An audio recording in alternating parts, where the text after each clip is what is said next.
Hola, ¿qué tal? Muy buenas tardes. Mi nombre es Ana Paulina García Corona del quinto C turno vespertino. El día de hoy les voy a hablar acerca de mi perspectiva como ciudadano mundial. Primeramente hablaré sobre el nacimiento del concepto de ciudadanía.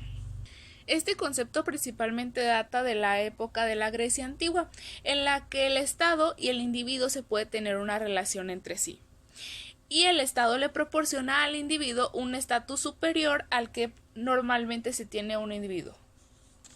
Bueno, y después seguimos con los cambios sociales que propiciaron una nueva visión en el mundo. Estos cambios principalmente surgieron en la Edad Moderna, que propició un cambio social e ideológico en cuanto a todos los individuos que se encontraban en este tiempo. Y se hizo un cambio al Estado moderno.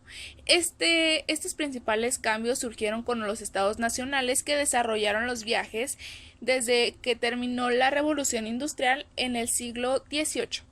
Después siguió la Revolución Científica. En la Revolución Científica se consolidó el valor de la dignidad humana.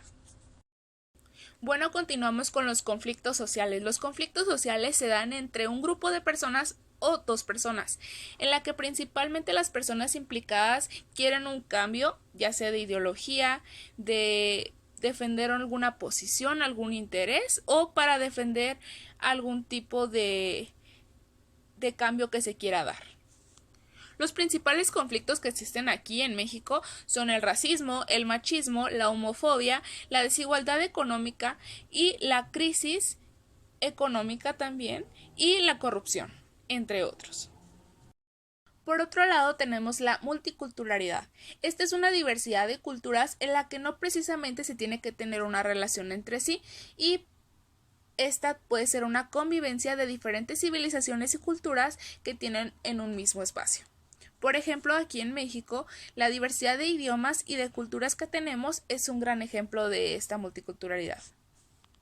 Por otro lado, la interculturalidad es una relación entre las culturas que se tienen y el respeto a la diversidad de culturas en cuanto a la convivencia y entre la convivencia entre las mismas. Por otro lado, la globalización es un proceso de innovación humana en la que principalmente está constante en cambio y en innovación. Es un proceso tecnológico e histórico. Por otro lado, el neoliberalismo es una corriente que principalmente es política y económica, que va asociada al capitalismo y con la intervención del Estado que promueve las regulaciones, los servicios públicos, etc., sin dejar de lado los impuestos y cualquier otro aspecto en cuanto a el Estado. Por otro lado, la identidad nacional es un proceso histórico en el que se encuentra en transformación e evolución y que pertenece a lo histórico y a lo cultural y son costumbres, idiomas, etc. La identidad global. La identidad global data del siglo XX. Es un proceso tecnológico y cultural que consiste en la comunicación interdependiente entre los países del mundo, siempre y cuando sea del planeta también, de las sociedades y culturas que adopten cada uno. Por otro lado, respondiendo al cuestionamiento que es, ¿crees que pueda ser un ciudadano del mundo o no?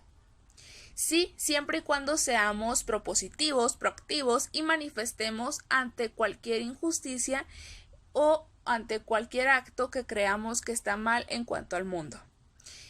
Y apoyando las ideologías de nuestros integrantes de los países y también que se apeguen a la justicia y a los actos íntegros.